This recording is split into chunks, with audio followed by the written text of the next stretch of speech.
तो लाख टके की बात में आपका स्वागत है। ये सीधी तस्वीरें आपको दिखा रहे हैं भारतीय जनता पार्टी के मुख्यालय से, जहां प्रधानमंत्री नरेंद्र मोदी पहुंच चुके हैं। राष्ट्रीय मुख्यालय में प्रधानमंत्री नरेंद्र मोदी के पहुंचने की वजह पूरा देश जानता है।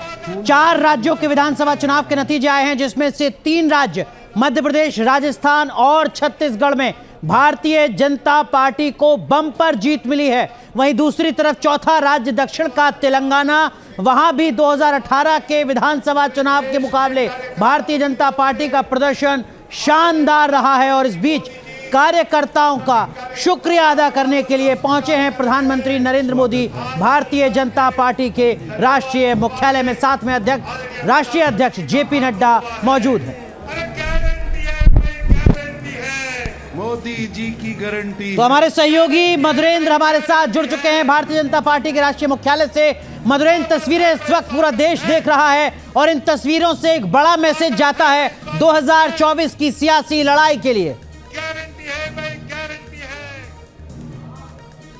देखिए, बिल्कुल 2024 की सियासी लड़ाई का जो एक तरह से सेमीफाइनल माना जा रहा था, उस सेमीफाइनल में ग्रैंड विक्ट्री के साथ बीजेपी ने बतला दिया है कि मोदी मैजिक जो है वो पिछले 10 साल में और बेहतरीन तरीके से उभर कर सामने आया है। और मोदी जो कहते हैं वो दरअसल जनता सुनती है और उसे फिर वोट में रिप्लिकेट भी करती है। क्योंकि ऐसे राज्य थे जहां पर देखिए, तो मध्य प्रदेश की ही बात करें तो लगातार इनकम्बेंसी का जो एक तरह से बोझ है वो बीजेपी के ऊपर बढ़ता जा रहा था। लेकिन जिस तरह से ग्रैंड विक्ट्री के साथ बीजेपी ने मध्य प्रदेश में वापसी की और पीएम मोदी ने जो भरोसा आम लोगों में जताया, जो वोट में तब्दील हुआ, उसने बता दिया कि एंटी इनकम्बेंसी जैसे शब्द जो है मोदी के स्टेचर के सामने नहीं ठहरते हैं। और साथ ही आप राजस्थान में देखिए तो भले ही बात अशोक गहलोत के तमाम जन कल्याणकारी योजनाओं की हो रही थी, लेकिन वहां भी पीएम मोदी के भरोसे पर जनता का भरोसा टिकता नजर आया। तो ये भी एक अप्रत्याशित जीत कह सकते हैं। और छत्तीसगढ़ की बात करें, जहां ऐसा लग रहा था कांग्रेस रिपीट करेगी, वहां भी बीजेपी ने ग्रैंड विक्ट्री दर्ज की। तो अपने आप में 3 राज्य जो कि नॉर्थ के सबसे इंपॉर्टेंट राज्य हैं, अगले साल होने वाले लोकसभा चुनाव के ठीक पहले 6 महीने पहले ही जिस तरह की विक्ट्री को दर्ज बीजेपी ने किया है मोदी के नेतृत्व में, वो बतला रहा है कि दरअसल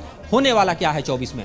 यकीनन हमारे एक और सहयोगी निशांत राय इस वक्त भारतीय जनता पार्टी के दफ्तर में मौजूद हैं। लगातार निशांत बीजेपी को कवर करते हैं। निशांत, मंच सज चुका है। गृह मंत्री अमित शाह, रक्षा मंत्री राजनाथ सिंह मंच पर पहले से मौजूद हैं कार्यकर्ताओं का आभार व्यक्त करने के लिए, और यहीं से एक बड़ा मैसेज जाता है लोकसभा चुनाव के लिए।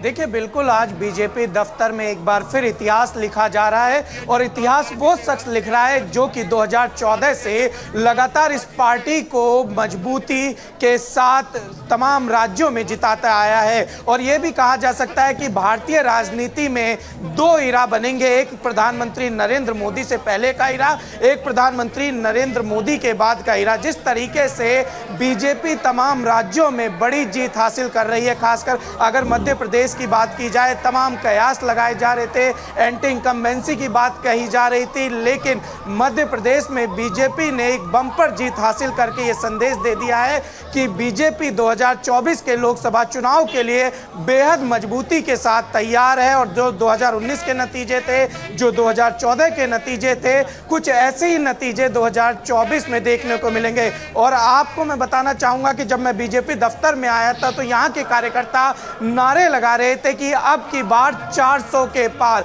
यही जोश होता है किसी भी राजनीतिक दल के कार्यकर्ताओं के लिए, जो कि उस राजनीतिक दल को मजबूती के साथ खड़ा करता है। और बीजेपी के तमाम कार्यकर्ताओं को इन 3 राज्यों के नतीजों के बाद से ये तय हो चुका है कि एक ऊर्जा मिल चुकी है जो कि धरातल पर नजर आएगी। और सबसे बड़ी बात है कि अगर पॉलिटिकल मैनेजमेंट की बात की जाए तो अभी तक विपक्षी दल जहां आपस में गठबंधन को लेकर जद्दोजहद कर रहे हैं, बीजेपी ने अपने पन्ना